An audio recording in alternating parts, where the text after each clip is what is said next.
Bonjour Christian Cataldo. Bonjour à vous. Monsieur le directeur du centre hospitalier d'Alès, merci beaucoup d'être avec nous ce matin sur Objectif Gare. La première question, c'est la première fois que je vous reçois, qu'on est en interview ensemble. La première question, elle est tout à fait simple, puisque ça fait 1 an maintenant que vous êtes à la tête de l'établissement hospitalier alésien. Quel est votre premier bilan ?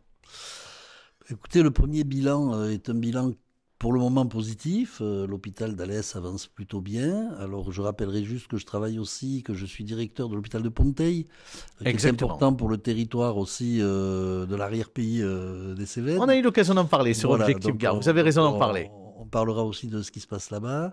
Donc plutôt positif. On a pris 1 année en fait en équipe de direction, d'abord pour restructurer l'équipe, créer des services qui n'existaient pas au niveau de la direction, comme par exemple le service de communication. On a aujourd'hui des personnes responsables de la com, parce que c'est important de communiquer sur ce qui se passe dans nos hôpitaux. Et puis, on a renoué vraiment très fortement les liens avec les médecins de tous les services pour créer une dynamique commune entre l'administration et les médecins. On a créé une commission des projets qui permet aux médecins d'exprimer leurs besoins et de travailler ensemble pour les mettre en œuvre. Vous parliez effectivement de la communication. Si je fais le lien avec notre rédaction, je vous dirais qu'on est surpris parce qu'on reçoit effectivement un mail 1 fois ou 2 par semaine pour évoquer les régulations aux urgences. Qu'est-ce que vous pouvez dire à la population alésienne, du bassin alésien, qui se pose des questions, qui est inquiet par rapport aux urgences d'Alès ? Alors, ce que je peux dire aujourd'hui, c'est que l'inquiétude va progressivement se lever, puisque nous commençons à diminuer depuis maintenant 15 jours le nombre de régulations au niveau de l'hôpital d'Alès.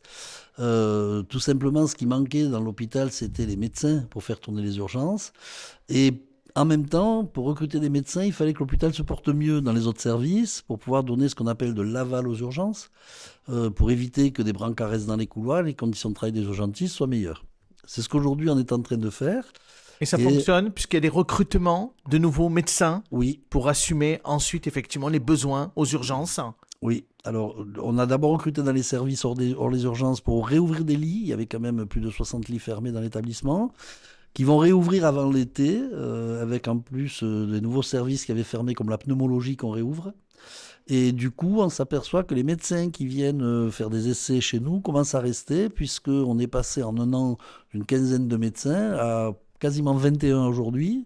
La cible étant 24-25 médecins pour réussir à arrêter les régulations, mais aussi à faire fonctionner nos 2 SMUR, parce qu'on a un SMUR qui tourne régulièrement et le second qui ne tourne qu'occasionnellement. Donc l'idée, c'est de réouvrir toutes les urgences et de remettre en place les 2 SMUR pour couvrir tous les besoins. Ce qu'on peut dire, c'est qu'en 1 an, finalement, il y a eu une stratégie d'abord de faire le point sur la situation et d'essayer de lever les problématiques et d'aller vers le redressement du centre hospitalier pour lequel il y avait, on peut le dire quand même, il y a plusieurs mois, de fortes inquiétudes. Alors on a fait un bilan, effectivement, avec les médecins, c'est pas que la direction, et c'est les médecins qui aussi nous ont donné le sens qu'ils voulaient donner pendant leur travail à l'hôpital. On a travaillé sur des sujets qui peuvent paraître anodins, mais la qualité de vie au travail des médecins, ça a été le sujet qu'on a abordé avec eux pour pouvoir regarder combien de médecins il fallait par service, comment s'organiser, les repos, la formation, la recherche. Donc tous ces sujets ont été abordés avec eux. Et du coup, on a pu mettre en place des axes de travail qui ont permis des recrutements assez nombreux, puisque en 1 an, on a recruté à peu près 35 médecins sur l'hôpital. Pour un hôpital qui compte 150 médecins, c'est quand même beaucoup. Et aujourd'hui, ce qu'on peut dire, c'est que l'hôpital est quasiment stabilisé dans son organisation. Ce qui va vous permettre de vous positionner sur des projets, sur des perspectives pour les mois, les années à venir. Il y a un projet d'extension, si je ne me trompe pas ? Alors oui, des projets, on en fait beaucoup. Avec la commission de projet, on en a déjà mené plus d'une 30aine. On a ce soir une commission des projets. Cette commission se tient tous les mois. Nous avons rencontré l'Agence régionale de santé avec Christophe Rivenc, le président du conseil, pour exposer effectivement le fait que l'hôpital risquait d'être trop petit par rapport aux besoins de la population. Je rappelle que la population d'Alès progresse entre 1500 et 2000 habitants par an. Et oui, il y a une attractivité. C'est une des villes qui progresse le plus en France.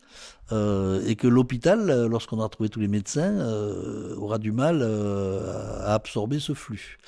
Donc l'ARS a accueilli l'idée de manière très intéressante, nous a demandé de travailler sur un projet qu'on présentera là avant l'été. L'objectif étant déjà de créer des lits surnuméraires dans les locaux que nous avons aujourd'hui. Ce qu'on a fait, on a poussé un peu les bureaux, on a poussé certains services, on a réorganisé. On a quand même ouvert 12 lits de plus de chirurgie, ce qui est important. On aura avant l'été 12 lits de plus de médecine. Et l'idée, c'est dans le cadre du projet des urgences, puisque nous allons enfin lancer ces travaux de rénovation des urgences, c'est de créer à l'arrière des urgences un service tampon qui serait derrière les urgences pour pouvoir faire de l'orientation de patients et désengorger un petit peu les urgences de manière plus rapide. Et le nerf de la guerre, c'est l'aspect financier. Est-ce que vous pensez avoir les moyens de ces projets? Alors au niveau de l'investissement, l'ARS nous soutient beaucoup. Y compris sur le dossier des urgences. Au niveau du fonctionnement, l'ARS nous a beaucoup aidé, Monsieur Jaffre, Didier Jaffre nous a beaucoup aidé pour que l'hôpital d'Alès continue à avoir des résultats corrects. On a aujourd'hui une amélioration des résultats économiques de l'hôpital. La cible étant, sur les 4-5 ans à venir, de revenir à un équilibre financier qui n'est pas du tout inatteignable, tout simplement parce que plus nous aurons de médecins et plus nous aurons de recettes, c'est le principe même de l'hôpital. Et on s'attache aussi à contenir les dépenses des structures, c'est-à-dire la direction, on a un peu réduit les postes, les structures qui sont support, on essaie de les gérer de manière la plus efficiente. Et l'hôpital aujourd'hui a un principe, c'est que c'est un hôpital qui est efficient. Ce que je disais l'autre jour, c'est que notre hôpital a une durée moyenne de séjour qui s'est beaucoup réduite, ce qui nous permet de prendre en charge beaucoup plus de patients dans les Et oui, locaux puisque existants. la tarification depuis de nombreuses années est à l'acte. Oui, Et que donc il y a c'est une ça. nécessité effectivement de ne pas garder non plus les patients trop longtemps dans l'établissement. Oui, alors il y a cet objectif-là de ne pas garder les patients, d'abord parce que qui aimerait rester longtemps à l'hôpital? Je ne pense pas que quelqu'un nous dise je veux rester 10 jours de plus, mais en même temps, ça nous permet dans le cas actuel de pouvoir traiter plus de patients et de répondre de manière plus intéressante aux besoins de la population qu'on essaie de couvrir dans tous les domaines. On a pu ouvrir par exemple un service de dermatologie, on a pu renforcer l'équipe de gastro-entérologues, la gériatrie va créer 12 lits de plus. Donc l'objectif aussi c'est de répondre à des spécialités qui n'étaient pas obligatoirement pérennisées sur Alès. Et ça, on le fait en lien aussi avec le CHU de Nîmes. Et oui, et pour lesquels on va en parler dans quelques Voilà. instants. Mais moi, je voudrais revenir effectivement sur Christophe Rivinc, le maire d'Alès, président d'Alès Agglomération, qui avait lancé il y a de nombreux mois maintenant les états généraux de la santé. Et bien évidemment, la question qui se pose aujourd'hui, c'est la médecine du quotidien, parce que l'afflux de patients à l'hôpital d'Alès est aussi en lien avec peut-être le déficit de médecins de ville. Est-ce qu'il y a une meilleure coopération sur le territoire élargie au-delà de la ville-centre d'Alès? Bien évidemment, c'est l'agglomération alésienne. Est-ce qu'aujourd'hui, il y a une collaboration, une coopération qui se met en œuvre avec la médecine de ville? Oui, nous avons plusieurs axes de travail avec la médecine de ville. Bon, je parlais de l'hôpital de Ponteil, qui est un exemple. Aujourd'hui, nous allons commencer à ouvrir à Ponteil des consultations avancées depuis l'hôpital d'Alès pour répondre aux besoins des populations de ce territoire, avec l'arrivée d'un scanner qui nous a été validé par aussi l'Agence régionale de Ça, santé. c'est une très bonne nouvelle. Qui est important. Donc, on va redonner dans cet établissement vraiment un sens hospitalier. Nous avons recruté un médecin et sûrement un second qui va arriver de plus. Donc, ce qui veut dire que tout ce qui sera traité sur place ne descendra plus sur l'hôpital d'Alès, ce qui permettra aussi de libérer de la place pour accueillir les Alésiens. Nous avons effectivement des liens sur le territoire avec les CPTS, avec qui nous travaillons régulièrement. Nous avons créé d'ailleurs un poste qui réfléchit à comment fonctionner avec ces CPTS, y compris sur les systèmes d'information, les échanges de données, ce qui est important. On va rappeler peut-être CPTS pour Alors, les gens qui nous regardent. C'est la maison médicale. C'est les communautés hospitalières du territoire qui se sont regroupées. Vous parlez de maison médicale, il faut savoir qu'on a une maison médicale à Alès qui fonctionne avec la médecine qui est historique. Qui est historique et qui est en train d'être là déplacée en dehors des urgences sur un nouveau bâtiment et on livrera ça avant la fin de l'année. Un travail fait aussi avec le premier recours de la ville. Et puis, on travaille avec l'ensemble de toutes les structures, que ce soit la clinique, bien entendu, Bonnefond, mais j'étais la semaine dernière avec la directrice des cas d'hier, pour regarder comment on peut organiser vraiment les parcours patients, pour que ces parcours soient les mieux organisés et structurés possibles. Moi, je suis un ancien soignant à l'origine, donc pour moi, le soin, c'est quand même la priorité de l'hôpital. Bien sûr. Et l'hôpital est là pour ça. Donc, comment peut-on mieux soigner les personnes de notre territoire et me répondre à leurs demandes. C'est ça l'objectif. 2 dernières questions pour terminer. On va parler de la coopération avec le CHU de Nîmes parce que bien évidemment, il y a au niveau départemental une volonté effectivement de travailler avec les différents établissements. Il y a celui d'Uzès également et celui d'Alès et de Bagnols-sur-Cèze. Mais d'abord, maintenant que vous avez posé un cadre, qu'il y a des perspectives, est-ce qu'il y a une possibilité sur l'établissement alésien d'aller vers de la spécialisation des soins ? Oui, bien sûr. Alors, on commence déjà à faire de la spécialisation des soins en lien avec aussi des professeurs du CHU de Nîmes dans différentes disciplines. Il faut constater que depuis un an, le rapprochement entre les directions, les médecins, les présidents de CME, entre nos 2 structures, avec celle de Bagnols aussi, avec celle de Pont-Saint-Esprit, Uzès. Alors Uzès, je suis aussi directeur par intérim de l'hôpital psychiatrique d'Uzès. Il y a des liens aussi avec Nîmes. Il faut constater que ça travaille vraiment très très bien aujourd'hui ensemble sur des projets médicaux de territoire qui sont réfléchis ensemble et qui permettent d'avoir 2 axes, des renforcements qu'il y ait une cohérence de médecins, aussi, alors des cohérences, un bon maillage du territoire. De la gradation de soins, qu'est-ce qui peut être fait à l'Est, qu'est-ce qui ne peut pas être fait à l'Est.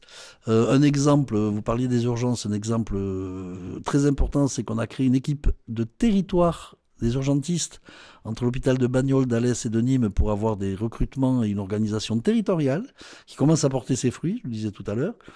Et des spécialités qui arrivent à l'hôpital, oui, il y en a, puisque, par exemple, nous avons recruté dernièrement, en lien avec Nîmes, une chirurgienne qui pourra faire de la cancérologie dermatologique chez nous.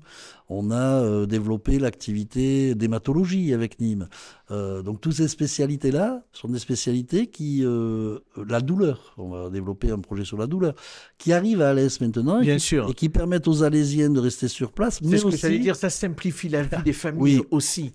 Mais aussi aux professeurs nîmois d'être le recours quand on a réellement besoin d'eux et de ne pas les perturber dans des prises en charge plus légères. Donc gardons l'expertise lorsqu'on en a besoin pour les cas aigus et traitons ce qu'on peut en local.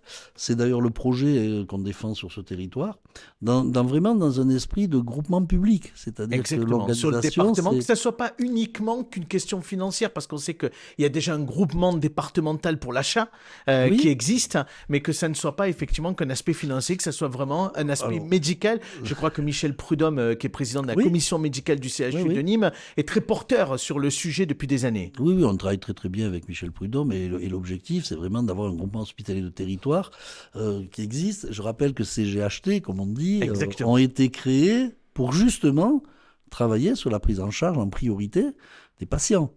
Les aspects achats sont des aspects secondaires, ce sont des directions qui vont se créer et qui se rapprochent, mais l'objectif de toutes ces directions et de tous les directeurs qui travaillent ensemble, c'est de mieux prendre en charge les patients et de trouver les moyens pour pouvoir répondre au mieux à ce type de prise en charge territoriale.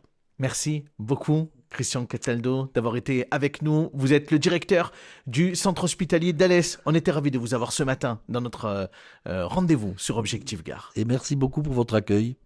À très très bientôt.